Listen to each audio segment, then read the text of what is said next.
John Fitzgerald Kennedy, do solemnly swear I, John Fitzgerald Kennedy, do solemnly swear that you will faithfully execute the office of President of the United States that I will faithfully execute the office of President of the United States and will, to the best of your ability, to the best of my ability, preserve, protect, and defend the Constitution of the United States. preserve, protect, and defend the Constitution of the United States. So help you God. So help me God.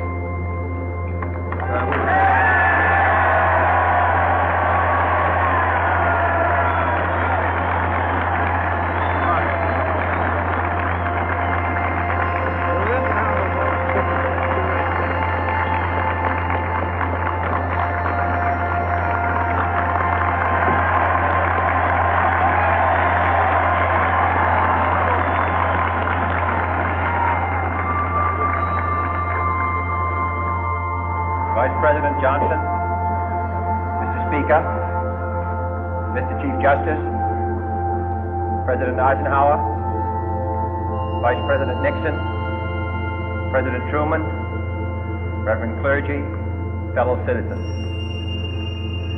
We observe today not a victory of party, but a celebration of freedom, symbolizing an end as well as a beginning, signifying renewal as well as change. For I have sworn before you and Almighty God the same solemn oath our forebears prescribed nearly a century and 3/4 ago. The world is very different now, for man holds in his mortal hands the power to abolish all forms of human poverty and all forms of human life. And yet the same revolutionary beliefs for which our forebears fought are still an issue around the globe. The belief that the rights of man come not from the generosity of the state, but from the hand of God. We dare not forget today that we are the heirs of that first revolution. Let the word go forth from this time and place to friend and foe alike that the torch has been passed to a new generation of Americans born in this century, tempered by war, disciplined by a hard and bitter peace, proud of our ancient heritage, and unwilling to witness or permit the slow undoing of those human rights to which this nation has always been committed and to which we are committed today at home and around the world.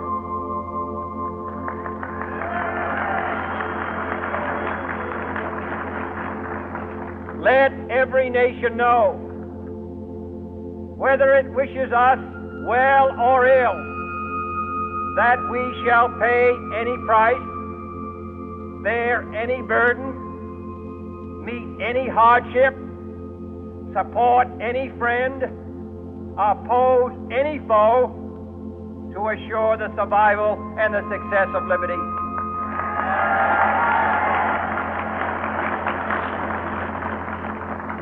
This much we pledge and more. To those old allies whose cultural and spiritual origins we share, we pledge the loyalty of faithful friends. United, there is little we cannot do in a host of cooperative ventures. Divided, there is little we can do, for we dare not meet a powerful challenge at odds and split asunder. To those new states whom we welcome to the ranks of the free, we pledge our word that one form of colonial control shall not have passed away, merely to be replaced by a far more iron tyranny. We shall not always expect to find them supporting our view, but we shall always hope to find them strongly supporting their own freedom, and to remember that in the past, those who foolishly sought power by riding the back of the tiger ended up inside.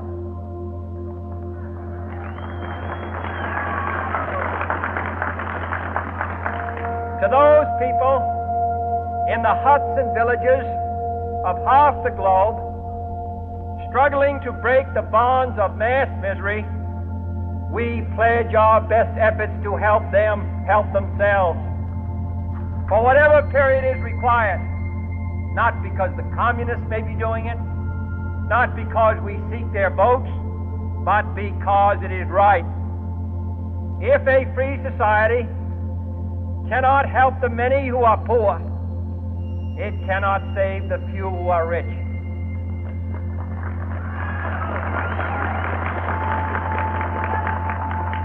To our sister republics south of our border, we offer a special pledge to convert our good words into good deeds, in a new alliance for progress, to assist free men and free government in casting off the chains of poverty.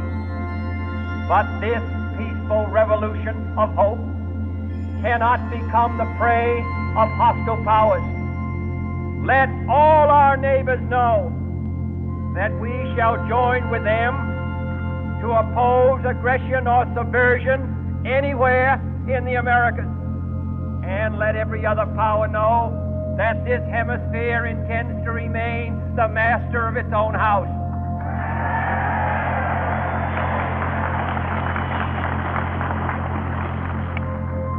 To that World Assembly of Sovereign States, the United Nations, our last best hope, in an age where the instruments of war have far outpaced the instruments of peace, we renew our pledge of support to prevent it from becoming merely a forum for invective, to strengthen its shield of the new and the weak, and to enlarge the area in which its writ may run.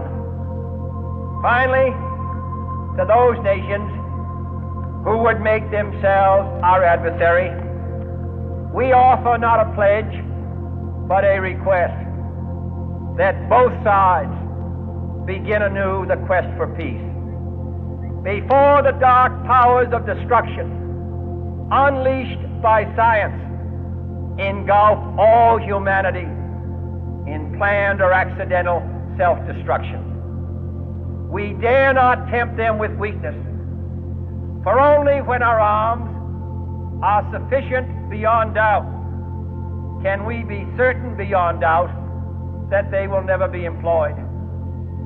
But neither can two great and powerful groups of nations take comfort from our present course, both sides overburdened by the cost of modern weapons, both rightly alarmed by the steady spread of the deadly atom, yet both racing to alter that uncertain balance of terror that stays the hand of mankind's final war.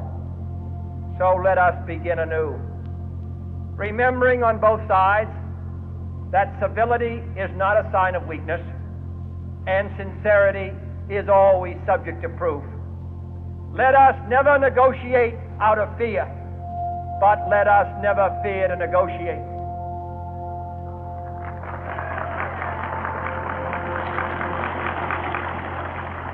Let both sides explore what problems unite us, instead of belaboring those problems which divide us.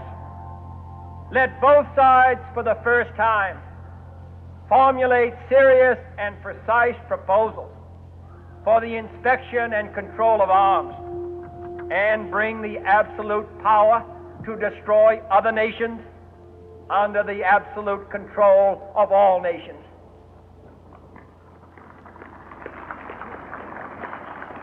Let both sides seek to invoke the wonders of science instead of its terrors.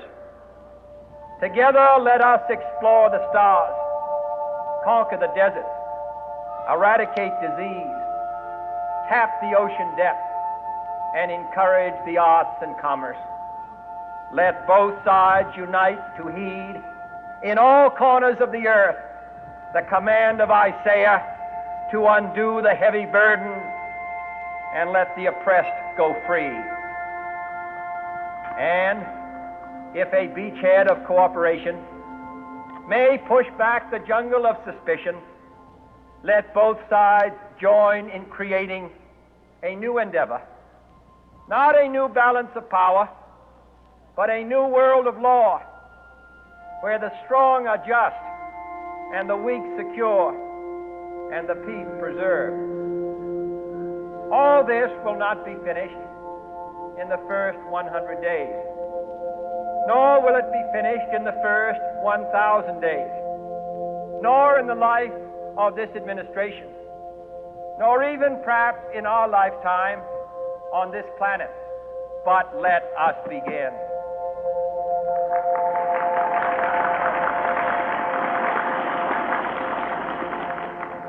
In your hands, my fellow citizens, more than mine, will rest the final success or failure of our course. Since this country was founded, each generation of Americans has been summoned to give testimony to its national loyalty. The graves of young Americans who answered the call to service surround the globe. Now the trumpet summons us again, not as a call to bear arms, though arms we need, not as a call to battle, though in battle we are, but a call to bear the burden of a long twilight struggle, year in and year out, rejoicing in hope, patient in tribulation, a struggle against the common enemies of man, tyranny, poverty, disease, and war itself. Can we forge against these enemies a grand and global alliance, north and south, east and west, that can assure a more fruitful life for all mankind? Will you join in that historic effort?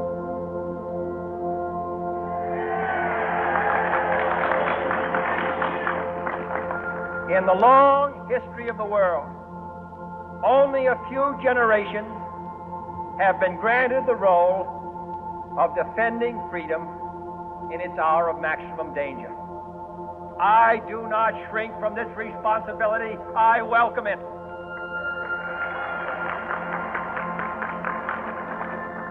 I do not believe that any of us would exchange places with any other people or any other generation. The energy, the faith, the devotion which we bring to this endeavor will light our country and all who serve it. And the glow from that fire can truly light the world. And so, my fellow Americans, ask not what your country can do for you. Ask what you can do for your country.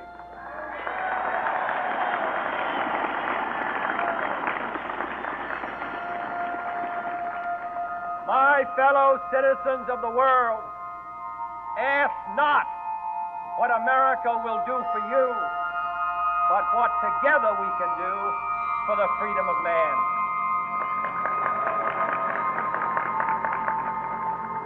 Finally, whether you are citizens of America or citizens of the world, ask of us here the same high standards of strength and sacrifice which we ask of you. With a good conscience, our only sure reward, with history the final judge of our deeds, let us go forth to lead the land we love, asking His blessing and His help, but knowing that here on earth, God's work must truly be our own.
I get support from my in-laws as well as my sister. Thanks to their help, I have a good and healthy life with my child today. Mary, your husband should have married me. Huh? Michelle, what did you just say? I saw your husband for the first time at the kindergarten our kids go. Your husband, Kevin, he's perfect for me. Since then, I've never stopped thinking about him. So let me marry him. No way! What? Why not? Hell no! There is no way he will end up with you. He's married to me. Oh, I see. Well, what if I paid you? What are you even talking about? Don't worry, we're a rich family, so I'll pay you what you want. Why didn't you just say so from the beginning? Don't beat around the bush. It's not about the money. You don't have to be so tough. So, how about $5,000? 10,000? I'll go the extra mile and give you $15,000. I'll leave the cash in your mailbox. I'm not going to leave my husband no matter how much money you give me. My husband says he'll never leave me. Well, don't you think we should ask him himself? I'm telling you exactly what he's saying right now. He's standing right next to me. Really? I'm sure Kevin fell in love with me the first time he saw me. That's absolutely not true. My husband is telling me. Come on, Mary. Could you stop telling me what you want to believe? Don't tell me you didn't notice the spark between Kevin and I the first time we saw each other. Kevin just told me there was no spark. Come on, Mary. Will you stop twisting the story in your own convenience? It's not true that Kevin is next to you. I know it. Don't tell me you're a psychic. Well, in a way, you're probably right. I have a keen intuition when it comes to love. I'm a love psychic. It's true that my husband is next to me. Of course I'm not lying. You're crazy if you think you're kind of a psychic. Huh? And actually, my husband is going on an overseas business trip tomorrow. What? Really? I'm busy with preparations, so if you'll excuse me. Wait a minute, Mary. It's not fair of you to ignore Kevin's feeling and end this conversation.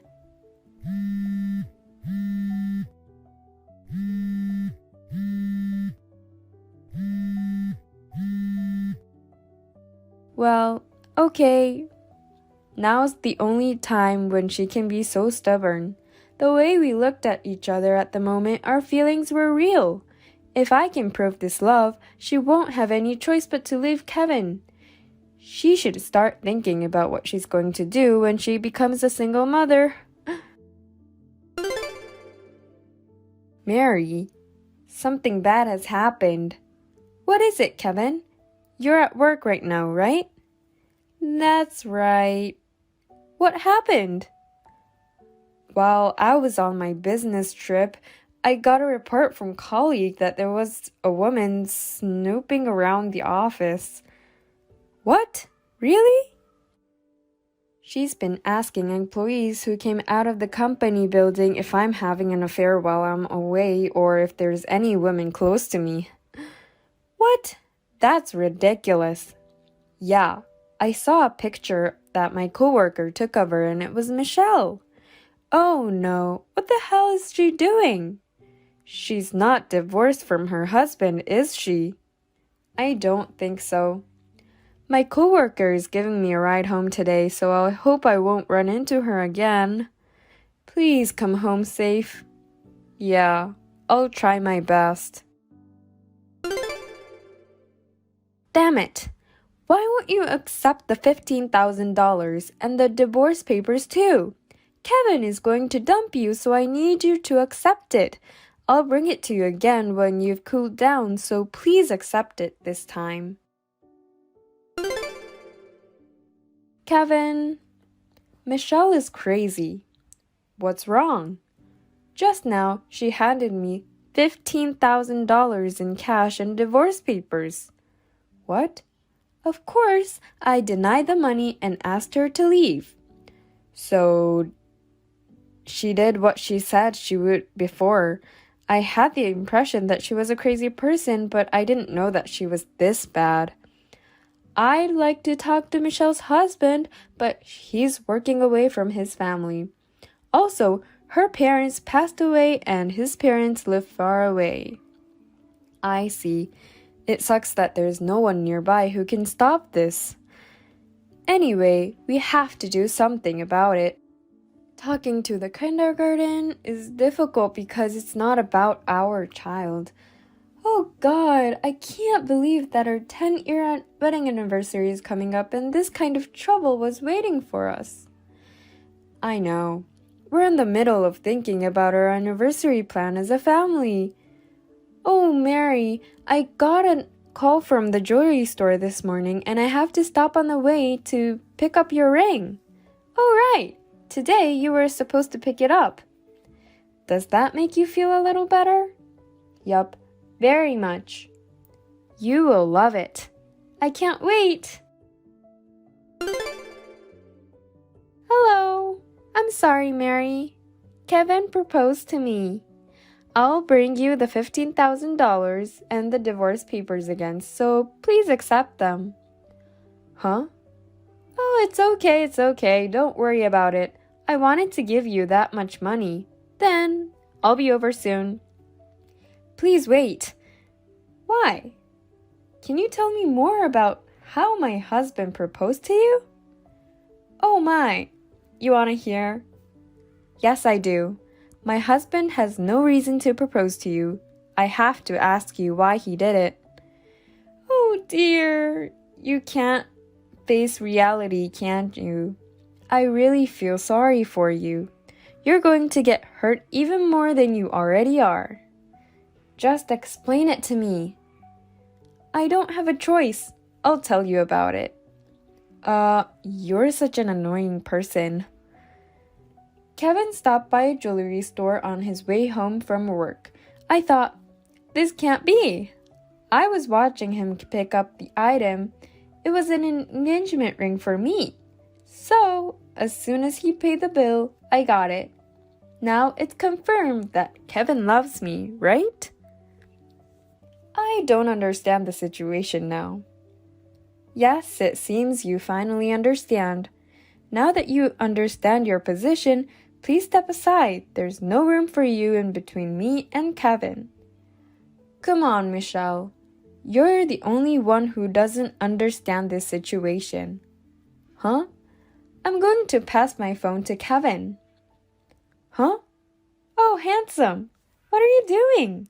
I told Mary I'm coming over there now. Michelle, this is Kevin, Mary's husband.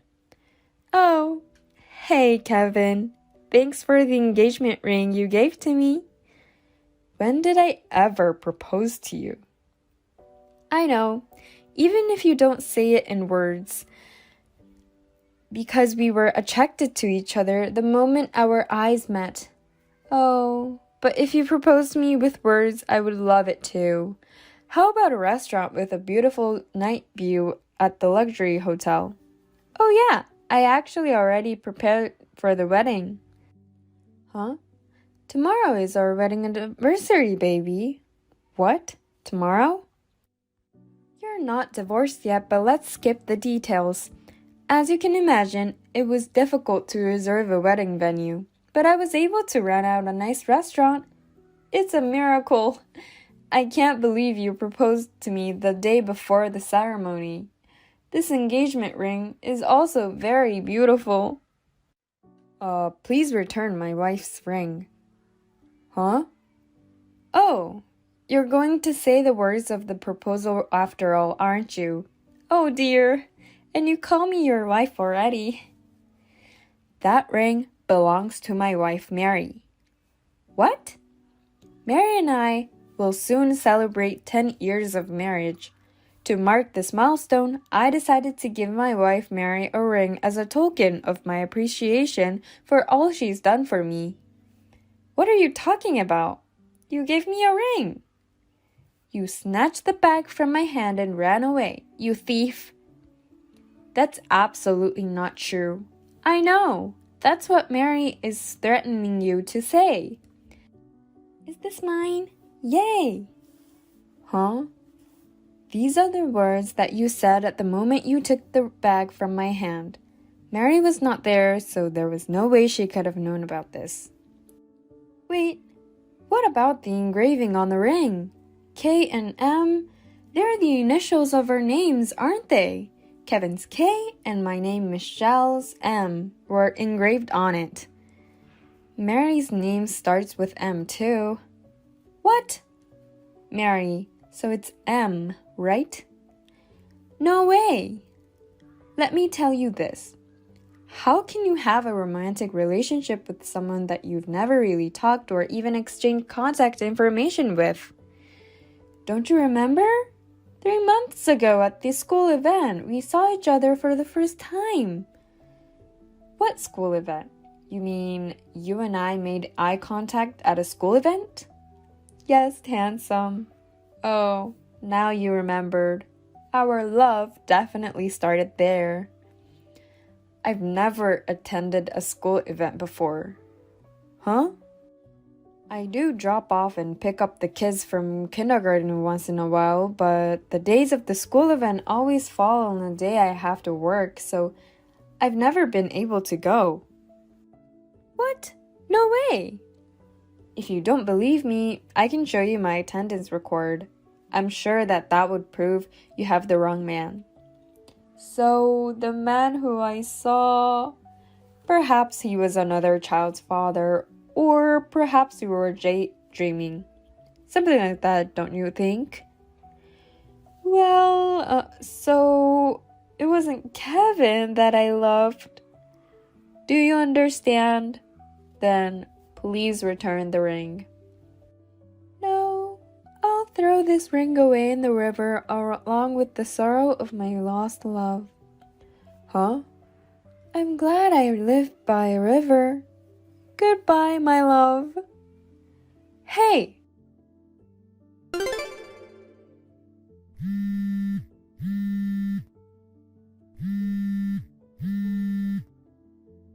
Hey, Mary! What's $6,200 for the ring? That's not all. We filed a police report about your stealing the ring. The police? The jewelry store security camera caught you. It caught the exact moment you snatched the bag from my husband. Wait a minute. I didn't mean to steal anything. I didn't mean to make such big deal out of it if you just returned it, but you threw it away, didn't you? Someone saw you throw the ring out of your window into the river behind your house. You can't get away with it. I just thought it would soothe my broken heart.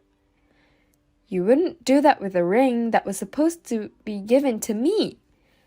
Don't you have any common sense? Because... And then I told your husband about this. What? One of the parents at the kindergarten has your husband's contact information. I was able to contact him through him. No way. You didn't have to go that far. You don't seem to realize that I had to go that far. I've just had my heart broken. You're a bastard. You can't reason with crazy. You're a thief. What? It's up to you if you decide what you want to do from now on. I'm a thief? We'll deal with you through our lawyer. Seriously? I think it's time for you to face the reality. Bye then. Wait. Well, I had to pay $25,000 to cancel the wedding reservation at the restaurant. I don't have the money. Hey! Later that day, Michelle's husband came with the settlement amount and the money for the ring to apologize and request that the victim report be withdrawn. He said he did not want to give the mother a criminal record for the sake of their child. However, this money was Michelle's debt. They got divorced and her husband was custody of the child. In addition, she also had to pay the cancellation of a restaurant reservation she made due to her selfish outburst, of course. It seems that she was also charged for various other things and incurred a large amount of debt. Michelle is now living extreme poverty, using most of her salary to repay her debts. Unfortunately, the ring was never found. Once again, I bought a pair of rings for my husband and I. So, this is our 10th wedding anniversary. We hope to continue to have a happy life as a family. Hey, Emily, Where are you? The master of the house is home, and why aren't you here? Hey, answer